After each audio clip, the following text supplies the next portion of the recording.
Pada awal abad ke-20, bangsa Indonesia masih berada di bawah penjajahan Belanda. Rakyat mengalami penderitaan akibat kerja paksa, pajak yang berat, dan terbatasnya kesempatan memperoleh pendidikan. Namun, perlahan muncul kesadaran baru di kalangan pemuda terpelajar bahwa bangsa Indonesia harus bersatu untuk mencapai kemerdekaan. Kesadaran tersebut tumbuh seiring munculnya berbagai organisasi pemuda daerah seperti Jong Java, Jong Sumatera Bond, Jong Ambon, Jong Celebes, dan organisasi lainnya. Organisasi-organisasi ini pada awalnya bergerak berdasarkan identitas daerah masing-masing. Walaupun begitu, mereka memiliki tujuan yang hampir sama, yaitu memajukan pendidikan dan memperjuangkan harkat rakyat Indonesia. Pada masa itu, para pemuda mulai menyadari bahwa perjuangan yang terpisah-pisah tidak akan cukup kuat untuk melawan penjajah. Mereka membutuhkan persatuan yang lebih besar.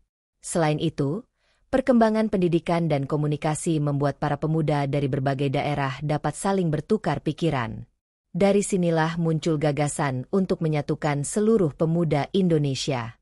Tokoh-tokoh seperti Muhammad Yamin, Soegondo Jojo Puspito, dan Wage Rudolf Supratman memiliki peranan penting dalam menyebarkan semangat persatuan.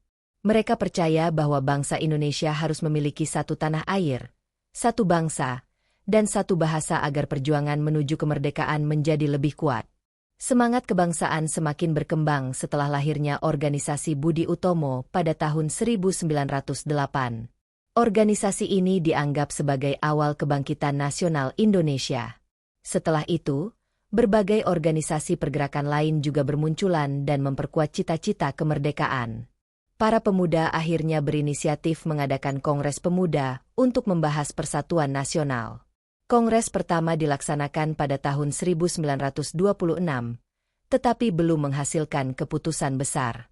Meskipun demikian, Kongres tersebut menjadi langkah awal penting menuju persatuan pemuda Indonesia. Dari pengalaman itu, para pemuda menyadari bahwa diperlukan pertemuan yang lebih besar dan lebih matang. Oleh sebab itu, disusunlah rencana untuk mengadakan Kongres Pemuda kedua yang nantinya melahirkan peristiwa bersejarah bernama Sumpah Pemuda. Kongres Pemuda kedua dilaksanakan pada tanggal 27 hingga 28 Oktober 1928 di Batavia, yang sekarang dikenal sebagai Jakarta. Kongres ini dihadiri oleh para wakil organisasi pemuda dari berbagai daerah di Indonesia. Ketua Panitia Kongres adalah Soegondo Jojo Puspito. Kongres dilaksanakan dalam 3 kali rapat di tempat yang berbeda.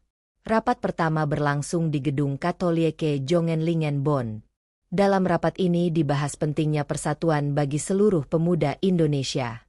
Para peserta menyampaikan pendapat tentang kondisi bangsa Indonesia yang masih terpecah karena perbedaan daerah dan suku. Rapat kedua dilaksanakan di Oost Java Bioskop. Pada sesi ini dibahas masalah pendidikan. Para peserta menilai bahwa pendidikan harus mampu menanamkan semangat nasionalisme kepada generasi muda. Pendidikan dianggap sebagai alat penting untuk membangkitkan kesadaran rakyat terhadap perjuangan kemerdekaan.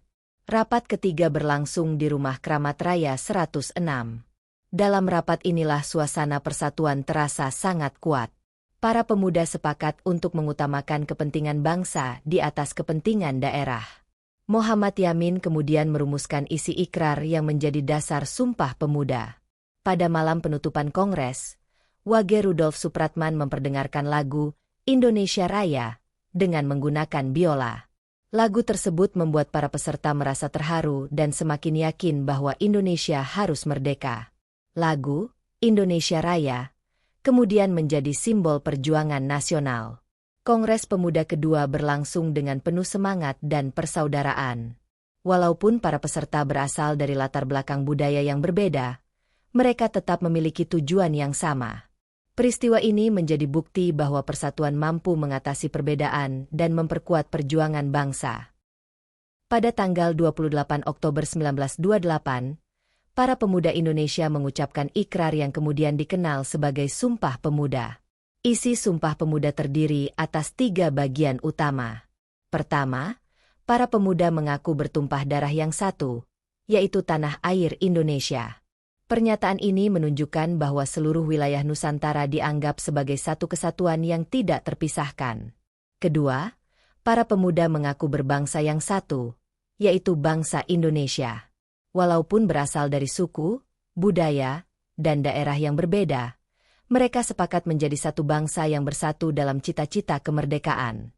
Ketiga, para pemuda menjunjung bahasa persatuan, yaitu bahasa Indonesia. Bahasa Indonesia dipilih karena dianggap mampu menyatukan masyarakat dari berbagai daerah. Sejak saat itu, bahasa Indonesia menjadi alat pemersatu bangsa. Sumpah Pemuda memiliki makna yang sangat penting bagi sejarah Indonesia. Peristiwa ini menandai lahirnya semangat nasionalisme modern di kalangan pemuda. Sebelum adanya Sumpah Pemuda, perjuangan rakyat masih bersifat kedaerahan. Setelah peristiwa ini, perjuangan mulai diarahkan untuk kepentingan seluruh bangsa Indonesia. Selain itu, Sumpah Pemuda juga menunjukkan bahwa pemuda memiliki peranan besar dalam perubahan bangsa. Para pemuda berani meninggalkan perbedaan demi mencapai tujuan bersama. Semangat inilah yang kemudian menjadi kekuatan utama dalam perjuangan kemerdekaan Indonesia. Hingga sekarang, nilai-nilai Sumpah Pemuda masih relevan untuk kehidupan masyarakat Indonesia. Persatuan, toleransi, dan cinta tanah air merupakan sikap yang harus terus dijaga agar bangsa Indonesia tetap kuat menghadapi berbagai tantangan. Sumpah Pemuda memberikan pengaruh yang sangat besar terhadap perjuangan bangsa Indonesia. Setelah peristiwa tersebut, semangat persatuan semakin berkembang di seluruh wilayah Nusantara. Organisasi-organisasi pergerakan mulai bekerja sama untuk memperjuangkan kemerdekaan Indonesia.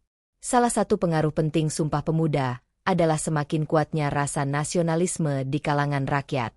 Masyarakat mulai memahami bahwa mereka merupakan bagian dari bangsa Indonesia yang memiliki tujuan bersama.